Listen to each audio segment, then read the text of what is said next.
This is a stimulus update and daily news report. Got some important update to share with you. President Biden made a huge announcement of freezing student loans for another 3 months. I'll let you know what the Democrats are saying, as well as the Republican opposition, what they're saying about it as well. I'll give you the latest stimulus check news like this: which states are getting inflation stimulus checks, and for stimulus check, will SSI or Social Security beneficiaries see another payment?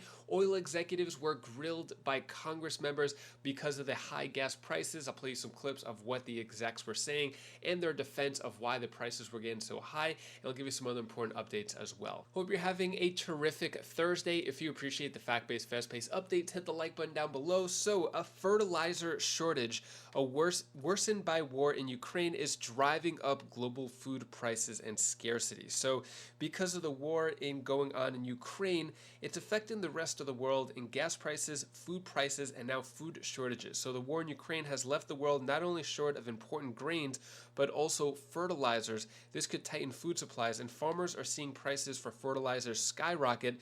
Some may choose to rotate crops or less nutrients, or use less nutrients, which could reduce crop yields. And all of this is a double whammy, if not triple whammy, said commodity strategist. We have a geopolitical risk, higher input costs, and basically shortages. So this is also affecting a lot of other countries who may not have the budgets around the world. Fertilizer prices as well as gas prices are a lot higher, like places South America, Africa, Middle East. It's affecting the entire world. So I'll keep you updated on that. It's also going to affect the US as well. So Biden extends payment pause on federal student loans until September.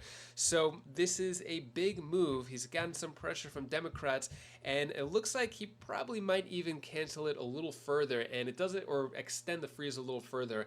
And it doesn't look like he's going to, well, I'll give you more information. Take a look at this video clip after, and I'll explain more after this. We are just 7 months away from the midterm elections, and the Republican Party has successfully ground President Biden's domestic agenda to a slow crawl, which, let's not forget, was always the goal. And they can thank Senators Sinema and Manchin for getting that done. Today, we saw the fruits of their labor. A new Morning Consult and Politico poll shows that voters who received the expanded child tax credit payments in 2021 are no longer willing to reward the party that gave it to them. An increasing number of them are now inclined to vote for Republicans. Democrats, who had a 12-point advantage with those voters in December, saw that lead evaporate. Because of Senate gridlock, President Biden has got to go it alone. This morning, the president announced an extension of the moratorium on federal student loan payments, interest, and collections through the end of August. More importantly, the administration also announced that it will give roughly 7 million borrowers who are in default a fresh start. That means that their accounts would be restored to good standing. Joining me now is Senator Elizabeth Warren of Massachusetts. And Senator, thank you for being here. Thank you for having me. Good to see you in person. You know, as somebody who took a really long time to pay back my student loans, and my husband, we're still working on, I mean, he got all of his, did his education through student loans. This is great news to me. Mm-hmm. But there are a lot of people who create a moral hazard argument against helping people with paying back their student loans. And what do you say to them? They're like, well, don't do that because, you know, I paid mine back. You should pay yours back. So look, part of it is we have to remember who takes out student loans. It's not rich people, and it's not people who aren't trying. It's people who just weren't born into families that could afford to write a check for them to go to college. Mm-hmm. And yet, we want to invest in those people. Now, when I was hitting college age, the way we invested is we made those public universities almost tuition free.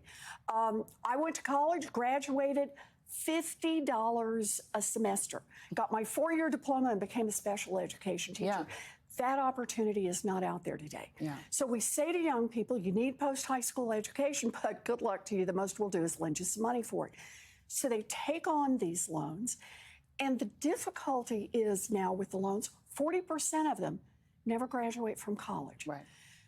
You know, life happens. They have babies, they're working 3 jobs, their mom gets sick, they have to move. Do we really want to say, don't even try? Yeah. Because that's what we're saying when we say you've got these loans now that you earn at a high school graduate's level, but you're going to have to pay back all this college debt. Or look at it another way. It's a race issue. It's a gender issue. It's an equality issue. African Americans borrow more money to go to school, borrow more money while they're in school, have a harder time paying it off when they get out.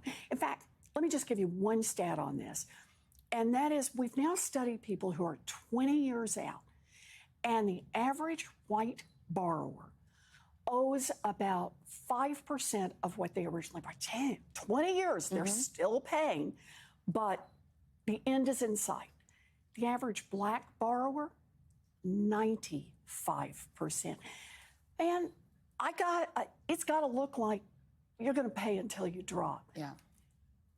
The president could cancel $50,000 of student loan debt, and if he did, that would help close the black-white wealth gap for people with student loan debt by 27 points. There's not a single thing the President of the United States could do to help close that gap. So what are your thoughts on student loans being frozen for another 3 months? A good idea, bad idea? Should federal student loan borrowers have to pay back their student loans? Also, it probably will be frozen another 3 months because the elections are in November and most likely Democrats are going to try to get the vote and extend it a little more to try to get a lot of votes. Let me know your thoughts on all that down in the comments below. So GOP backlash against student loan freeze grows. So what's going on here is there's a lot of GOP criticisms basically saying that the expensive handouts are going to elites. Democrats are displaying hypocrisy for extending pandemic-era policies that they like while rolling back others. And how is it fair to somebody like myself who just paid his off, according to Republican Brian Donalds? Also, another person here saying, or actually Brian Donald saying, I grew up poor, I've never been rich, but I had an ability to make my payments consistently over time, then pay it off. Also, Tom Cotton said, President Biden's perpetual student loan payment moratorium is an insult to every American who responsibly paid debts. There's no free lunch. This reckless move puts taxpayers on the hook for billions. So where do you stand with this in terms of federal student loans being frozen and extended? Good idea, bad idea? Do you think they should have to pay it back? What do you think about the people who actually had to pay it back? Let me know all your thoughts on that. So do I think student loans are probably after the election, there's probably not going to be any more extensions, and I don't think it's going to be forgiven. The reason why, if you go to Google and you look up student loans, biggest asset of the U.S., so student loans may be a liability on the consumer balance sheet, but they constitute an asset for Uncle Sam. Just how big? It's about 29.8% of the total federal assets. So that means about 30% of the money that is coming into the U.S. government is coming from student loans, which means that it's a huge moneymaker for the federal government. They may be taking a little hit now, a little pause in income, but it's probably not going to be canceled or forgiven as many Democrats are pushing for. It's a huge moneymaker for the U.S. So probably not going to be forgiven. Moving on, SNAP and Medicaid end in 37 states later this month. See the exact date it will come to an end and where. So basically, SNAP was increased for the month of April, and actually earlier too, and looks like April 15th it is going to be cut off for a lot of different states. So the following states are no longer providing emergency allotment or have given notice to its beneficiaries. So you could see here, here's the list of all the states, and it looks like in terms of the emergency allotment, many of them will drop by at least $95 per month or more per household. Starting April 15th and later on this month. So looks like SNAP is going to end there. And which states are getting inflation stimulus checks? So let me give you a quick rundown of the states that are getting money and checks going out to the people. So Idaho, the payment will be $75 or 12% of your Idaho state, whichever is larger. Georgia giving out $250 for individual, $375 for head of household, and a married file jointly will get $500 there. Indiana getting a one-time payment for taxpayers when they file their taxes. New Jersey is giving families a $500 one-time check. New Mexico giving out $250 for single people under $75,000 in income. Married couples are getting $500 who make less than $150,000. California announced direct $400 payments will be sent per vehicle with a 2-vehicle cap, so that's about $800 per household. Hawaii giving out $100 per taxpayer plus dependent, so family of 5 living in a house could get $500 there. Maine giving out $850 checks to state residents. And then Minnesota giving out $1,000 checks per couple, $500 for single. New York is giving out roughly $970 for homeowners outside of New York City. So any landowners, homeowners in New York besides New York City get a percentage there. Virginia lawmakers are expected to send out relief rebate check. There have been different proposals, so the amount is not clear at the moment. So yeah, those are all the states that are giving out inflation stimulus checks, gas stimulus checks. That's all lumped in there in one area. And then fourth stimulus check, will SSI or Social Security beneficiaries see another payment? In terms of money going out to senior citizens, people on Social Security, disability, SSDI, SSI. So I see a lot of your comments. When are they going to get checks? At this moment, doesn't look like there's any checks going out. So we've heard of the Senior Citizens League, which was going to give out $1,400 stimulus checks to Social Security recipients. That's not happening. And there's been a few other calls for money going out, but no politician has endorsed it, and there's no proposals, no package that's standalone or in the Build Back Better, Building a Better America. So to answer this question, will SSI or Social Security beneficiaries see another payment? Not anytime soon, unfortunately, but there definitely should be checks going out to our most vulnerable people of our country and people on fixed income for sure. Also, U.S. lawmakers slam big oil for high gasoline prices. So you may have noticed, if you have a car, if you fill up gas, prices are high and they still seem to stay high, while oil companies have making the biggest profits in over 8 years. Take a look at this video clip right here of what the oil execs are saying, and then the Democrat and Republican perspective. Pain at the pump. Some of America's top oil executives were brought, you saw that, before a House subcommittee today to get a grilling from lawmakers. Why is the price of oil coming down, but the price at the pump is still near record highs? The American people are getting ripped off as these companies choose to keep production low so that their own profits stay high. It's time for the big oil companies to lower prices rather than pad your bottom line. It feels like gouging. It even feels like profiteering. But you'll never guess who the Republicans on the committee thought was actually to blame for high gas prices. President Biden walked in day one with an agenda to kill American energy. Rather than deflect blame, President Biden should consider his own culpability. Today is purely political. President Biden needs cover for his war on American energy that has caused gas prices to skyrocket.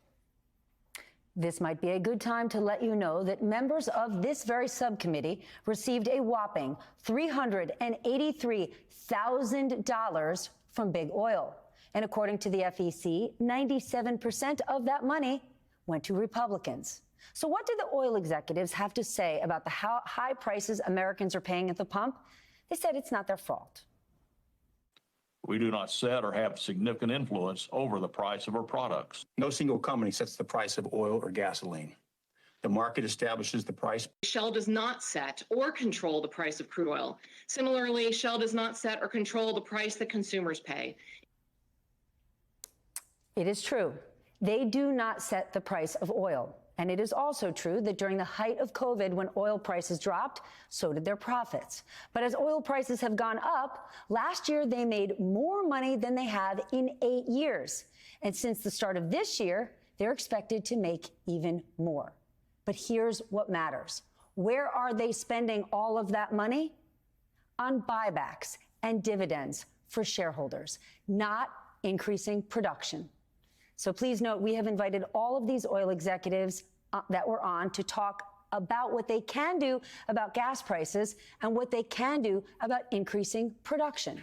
So far, none have accepted our offer, but they're all welcome to join.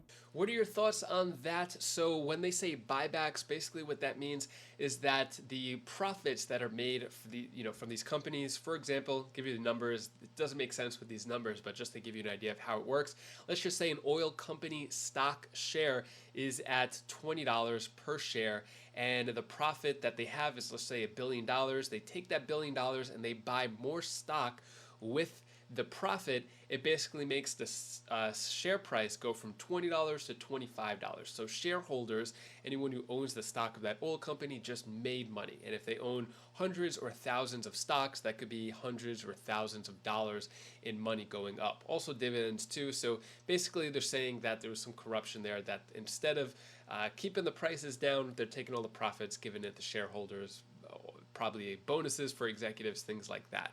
Let me know your thoughts. Is that corrupt? Should there be a change to that? Should prices go down from the oil company's standpoint? Let me know your thoughts on all that down in the comments below. And that is all the news that I have for you today to hopefully cheer you up a bit. Here's my daughter Bella's tip of the day. Hi guys, how are you doing? Hi guys, how are you doing? I want to give you 3 things of the tip of the day. So first off, be happy, be grateful, and be humble. And then I want to do one more thing to you. Do the things that you want to do in a lifetime. Guys, you guys can do whatever you want, at least if you want to do it. Because I'm here for you. Thank you so much for watching. Appreciate all of your support. So we got to see a really cool show last night. It was Pirate's Voyage in our area in Myrtle Beach. Here's a quick clip of that. It was a lot of fun. The kids loved it. There were some like gunshots and cannon shots that scared my 3-year-old daughter Kalea a little bit. But besides that, she loved everything else, and she asked if she could be a pirate too. Anyways, if you want to check out any of my other videos, my other channels, you could click up here, and I'll see you in the next video. Take care, be safe. Thank you for watching.